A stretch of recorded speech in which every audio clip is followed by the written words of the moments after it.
Chris, whenever I meet him on these talk shows, that the ministry he occupies, the proper designation should be Minister for Propaganda, like it was back in the day. Yeah, that because the government has lost legitimacy. Even if it awards itself 80% or 90%, it will still feel guilty. You know, these thieves, when they attack your home, even when you have no plans of fighting back, they must make sure that they leave you incapacitated to fight.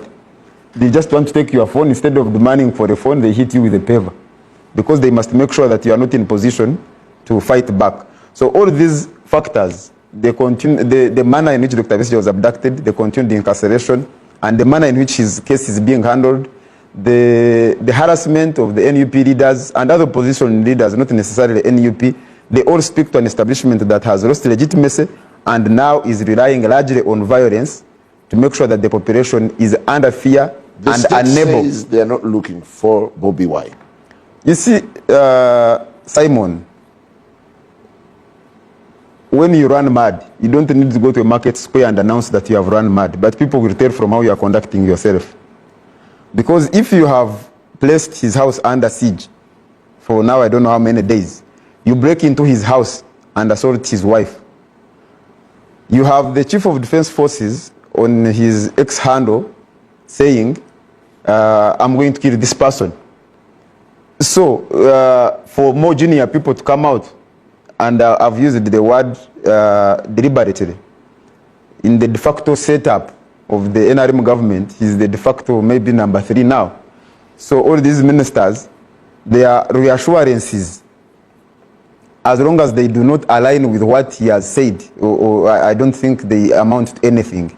So his actions are motivated by well-founded fear that he's under pursuit, and the conduct of the state clearly establishes that indeed he's under pursuit. That's why they have been giving ultimatum.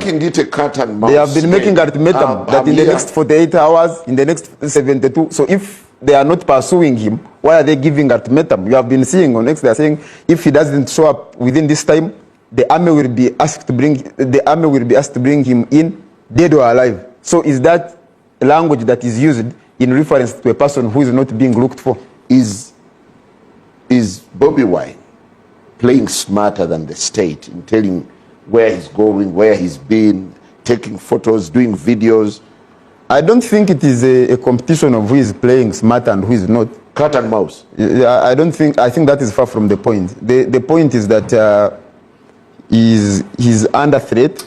His life is in danger, just like the lives of many other people are in danger, and therefore legitimately he has reasons to take measures to ensure that he's not hurt, that he's not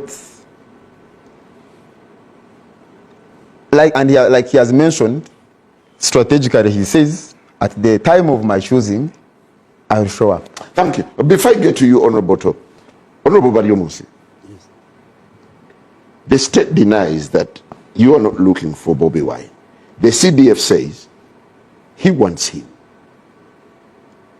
whose word should be taken. And there was a raid. Can you explain the raid at Honorable Robert Kyagulanyi's residence? In all politics, the raid, I have not got a detailed briefing, but I have also followed the narrative on social media, especially the explanations by Honorable Kyagulanyi's wife about how many 40 to 50 soldiers invaded her house, how she was assaulted, and so forth and so forth. And well, I don't have details, but I have condemned what she described, if at all it happened, because it is unjustified, it's uncalled for. Being a wife of Honorable Kyagulanyi is not a crime. So, and internally we shall find out if at all there are soldiers who breached the rules. They should be handled.